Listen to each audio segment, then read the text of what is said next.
aadi makko ndin kadi ndi tultata, aada makko on kañum kadi o waylotako. No wowiri waɗirde non artugol ngol kam inni on ɗo wonɓe wiide ɓen ɗum neeɓi yarli ɗum waɗay goɗɗum. Allah ko non o hawja, o hawjata few. ɓay non o hawja an kadi wata hawju musidɗo. fawo tun e makko, ƴettu halfina alhaali maɗa on kanko Allah. ɗum ɗo fof wi'ugol ngol jango kadi hooren, wata en weddito, wata en amu, wata en haaɓu. E nder jemma jango on alkamsa no wetoyde juma, immoyɗen kañum kadi ka subaka waɗen astaghfirullah on no wowiri non ado ka subaka. Si juma on hewto yi fuɗɗoyoɗen bimbi huɗen senerde haka kikiɗe fewten Allah toroɗen mo. Kanko arnoɗo noti bani Israila en dandiɓe kamɓe loƴagol ngol yaltiniɓe e ley ndundarankeyagal Fir'auna, lo'imo kanko Fir'auna on Allah ɗon fayinimo wooda. Haysina yimɓe wotuɓen Allah on kono kanko ko goto. Fewten on Allah ɗon wi'en Allah yoluɓe ɗo, Allah dandume. Dandume non me waɗoyde konko bani Israila kañum waɗoyno yaltinoygol e tampere nde yiltitoyo kañum kadi e geddi ɗi. Dandumen ɗum non. Ko ɗum ɗo woni toɓɓere araner nden nde addinmi ɗo. Toɓɓere ɗimmere nden ko andintingol on fahin e nder nden toɓɓere araner nden. Wonde mayɗe wiwno si woni nyande 26 nden nyande juma on ka waɗoy ton ɗin du'aji ɗon. Koyo taw gibi jango alkamsa kikiɗe nayon yaltudey. Son yaltoyey ko yari on yaw juuloygol juma arton. Soode kala ko woni nyamete naadon. Soodon kadi konko yonata on balɗe 10.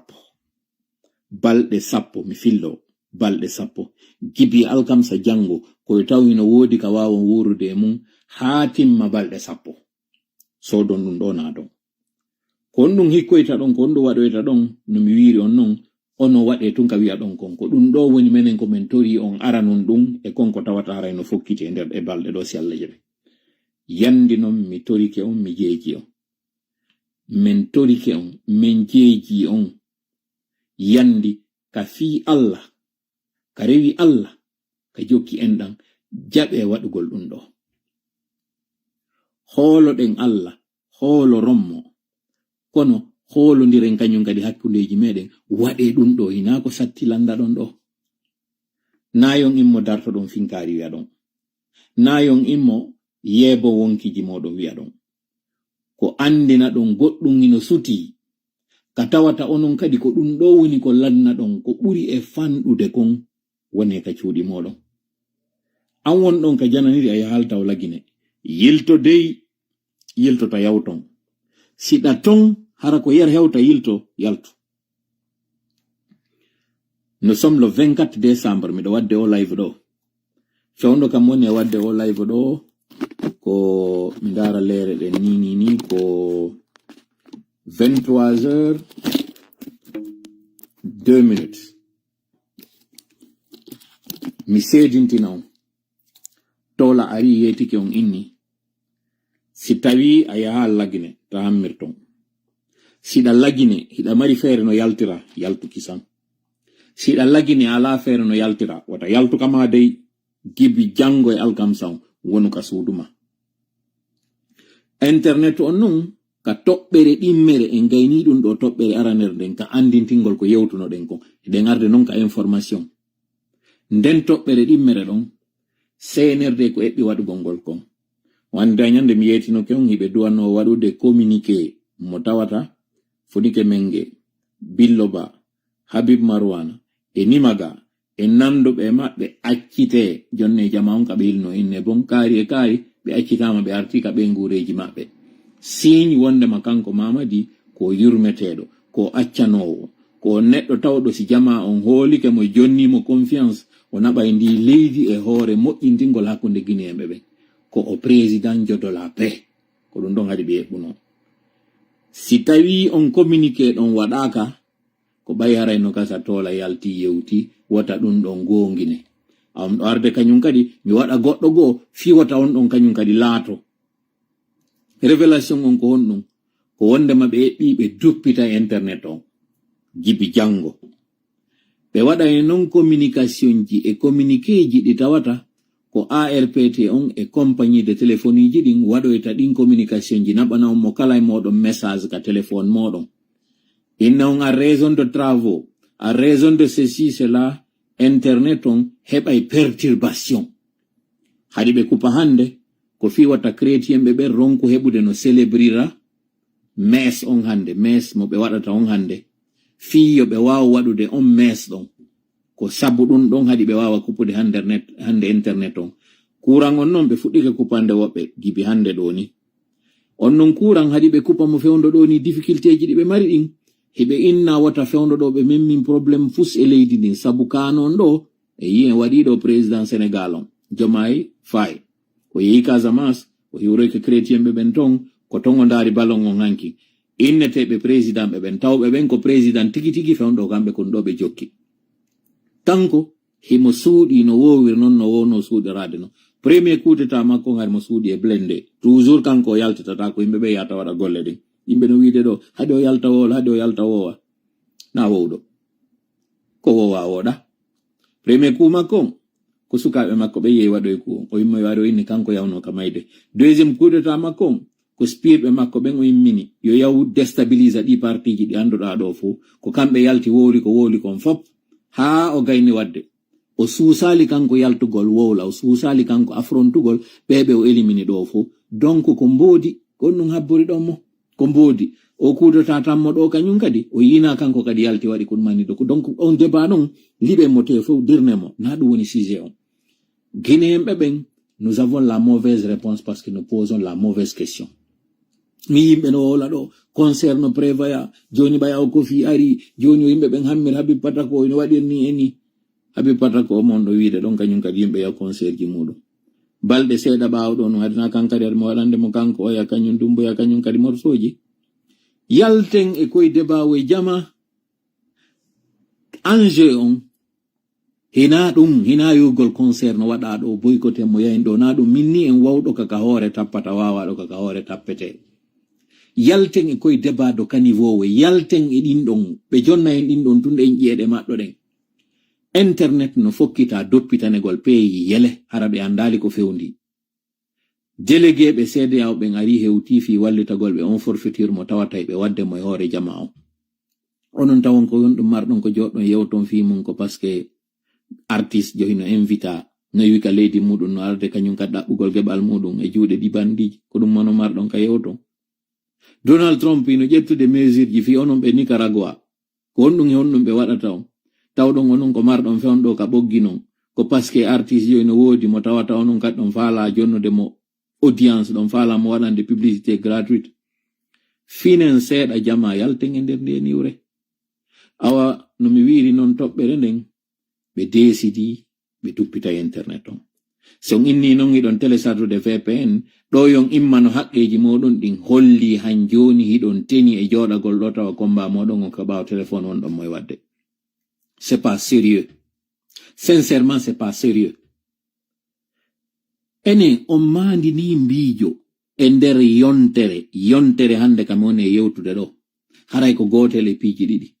CNRD wawi yultude joƴƴini duntaranke yagal muɗum ko tawata duuɓi jeeɗiɗi en anda ko onto ɗum ɗon darroy to ma Allah itti ka mbawdi makko ton o itti ɗum ɗo ko tawata kon hina doole ma hina doole an hina doole hay goto e meɗen ɗiɗo ɗiɗi non hino fokkiti ka kala e muɗum hino wawi waɗude an tawa hande ɗo ko mappin ma ko honno wawirta heɓude on VPN fiya joɗo ka téléphone ma joɗoɗa confortable ma waɗa ko faalaɗa an ko lutti kon yo waɗe hoore leydi ni ça te regarde pas. C'est pas ton affaire. An haja kay ɗum ɓay tun an hiɗa andi lendi ma mardi ma juma on tigi ñande men inni ɗo wata on yaltu yo wonu ka cuuɗi moɗon an hiɗa andi si tawi tun jango 25 on feƴƴi jango innoyte ko feri e golloytake kono an hiɗa andi e juma on hiɗa waɗi déjà programme maɗa on ko on hammo ya uditoya boutique muɗum on huɓɓino otoal muɗum ya waɗa activité ji muɗum ko ɗum hande ɗo ni wonɗa e miijitade an ala ndarde ka woɗɗi ala ndarude si feƴƴiɗo jonte si feƴƴiɗo lebbi si feƴƴiɗo duuɓi konto aray wonɗa kun saayi on toso kun ɗo kun joɗoytoɗa ɗon kun tawata konko joɗiɗa ɗon fallidirɗa juuɗe maɗa jokkete duuɓi 50 e konko tawata ɗon sa immanike haqqeji maɗa ɗon kañum kadi leere woy seeɗa woy ɗum ɗon kañum kadi ittete talla lakke ko yahata ko naɓaynoɗa kañum kadi duuɓi capanɗe kon ɗum e muɗum wonɗa suɓade a suɓoto jooɗagol dundarankeyagal jaggu e doolede e wonu hoorema ka immoto daranoɗa haqqeji maɗa ɗin immanagol ɗiɗo noon ko waɗugol ko wi'aɗa ɗo wonu ka suuduma nanu holla an kadi c'est le vote avant le vote, c'est l'élection avant l'élection. Ko faala ɗen hollude ɗo taw ara nun ɗum e koko wonɗe wadde ɗo ko discipline on wonɗen e yaltinde ɗo holla goɗɗo ma woɓɓe no woodi noddoɓe men e goɗɗum min holla ɓen ɗon ko ɓe wi ko yimɓe dawa iwtirde ɗum ɗon kono min iwtirta ɓaawo kañum mamadi e yimɓe muɗum ko ne waɗude. Ça c'est déjà un message wonɗen e naɓude. Deuxièmement kañum kadi harana hay hollugol on ndiyan luttuɗi ma wi ɗin ton communauté internationale on no ari no séjournude lagine ɓe ari yiwgol ko honno ndi leydi ɗo wayi ɓe yiwe e juma on hay collu ngoto yaltaɗe ɓe landoyo ko honɗo waɗi ɗum ɗo ɓe yeete o jamaɓe ɓe yaltaɗe ɗo fo décidi darnay taw leydi ndin ɗo donc ñande hewtoyta élection on déjà kamɓe hare ɓe yi l'élection avant l'élection ɗum ɗo ko ma goɗɗo ara jooɗo kañum kadi waɗana on tableau dessinana on ɗum ɗo holla on ɗum ɗo inna on message mo naɓoton on ndeññande ça va contredire e kamɓe ko ɓe waɗoyta kon accoygol ɗo ha ñande innoygol ngol ko ñande ñallal maɓɓe ngal ɗum yimɓe ɓe wona ka suudu no e watuma déclaroyɗa férié e nder journée tawɗo ko dimanche woɓɓe innaktuma dimanche yani un jour férié ça sert à quoi sansata fus donc nane jaɓon ko wi'a ɗon ɗo juma on c'est l'élection avant l'échéance wonɗe wadde watti ɗon non kañum kadi mi yeetike on konko waɗoyton ɗon message mo naɓanoyton ɓe ka caserne message mo naɓanoyto wonɓe ɓen ka pitaji message mo naɓanoyto woɓɓe go kañum kadi hésituɓe ɗum ɗon encouragé ɓe yaccinayi ɓe coobina ɓe wallitoɓe konko tawata ɗon hiɓe waɗani e ɗiɗi si ɓe waɗi jama on ara alda e maɓɓe kaara jama on wonde maɓɓe légitimité on ko minni on ko na légalité on ko légitimité on ara won ɗon men jonnude donc jaɓe fi Allah ka rewi enɗan ka jokki enɗan waɗe ko wi'a ɗon ɗo ɓayna ko satti landa ɗon ngal ñallal juma ɗo muññe kala ko woni e maggal hiwe hoore mum hiwe wonkiji mum hiwondimu mum wonon ka cuuɗi moɗon ɓe décidi non ɓaytun hiɓe andi min jonni o message ɗo mi yeetike on encore une fois wonɓe ampade en ɓen ɗo ɓe duppita internet on ɓe waɗoya communication ji wi'eteɗi ko golle ɓe woni e waɗude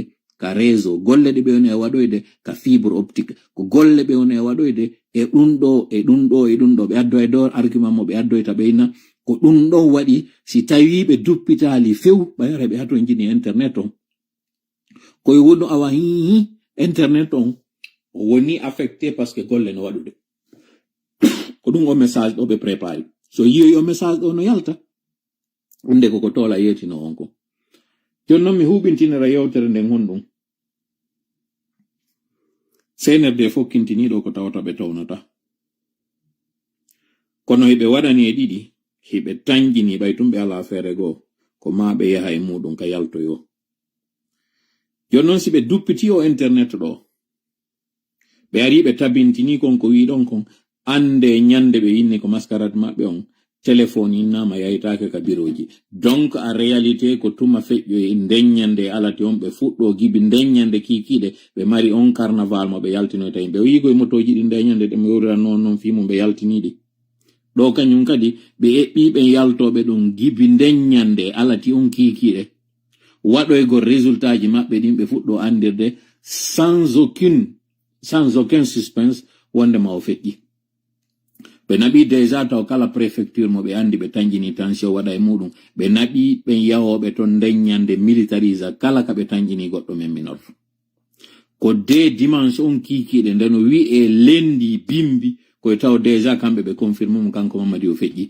journaliste ɓe plateau ji télé synergie mo ɓe waɗoyta on gibi ndeññande jemma on kikiɗe déjà ɓe fuɗɗoto andinde on que c'est une première et du jamais vu o feƴƴi déjà dès le premier tour ɓe inna hekkiɗo mo ɗon on hande kadi e luttuɓɓen fof no préparade non fi waɗangol mo message de félicitation Guinée waɗi ko o wawi ha hande dès la nuit des élections ɓe wawi hendade résultat ji ɗin ɗum ɗo ɓe desidi ɗum ɗo kañum kadi ko moni wowlirde gibi hande go'o ko tawi kon kala ka tola yalti wowdi hande kadi fi fennugol mo aray ko ma ɓe soit ɓe change ɗum ɗon few ma ɓe darano ɓe modifira ko ɗum waɗi simi yalti mi wowli ɗiɗo koko mi wowli ɗo no gasa sabu ɗum ɗo ɓe ronka ittude internet ɗon fi wata mi heɓu gonga hoore maɓɓe en même temps kadi ɓay mi yalti mi andini on ɗum ɗo wondema gibi dimanche on kikiɗe sino ɓe eɓɓiri noon feƴƴi hunde waɗali ko gibi nden ñande dimanche on kikiɗe ɓe waɗanta on déjà médiaji ɗin